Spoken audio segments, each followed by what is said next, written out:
వచ్చాను. అనంతాచార్యులు నన్ను చూడాలన్న భక్తే తప్ప వైద్యులతో వైద్యం చేయించుకుందామని కూడా నీకు కోరిక లేదేమిటో, చూడు నీకు ఎలా తగ్గించేస్తానో అని ఒళ్ళంతా.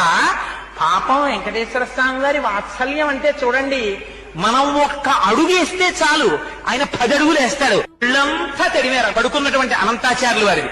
ఆయనకి జ్వరం అంతా తగ్గిపోయింది. లేచి నిలబడి కపాల కాళ్ళ మీద పడ్డారు. పడి, స్వామి అలకొచ్చేసింది, ఏం చెయ్యమంటారు? ఎప్పటి నుంచో ఈ శరీరానికి ఉండిపోయిన ఉద్రేకం, అహంకారం, మీరొచ్చినా కూడా అంత కోపంగా మాట్లాడాను. మీరు రాలేదని మనస్సులో ఉన్నటువంటి వ్యగ్రత చేత అలా మాట్లాడాను. మరోలా అనుకోకండి స్వామి, నన్ను క్షమించండి అని ఆయన కాళ్ళ మీద పడ్డారు.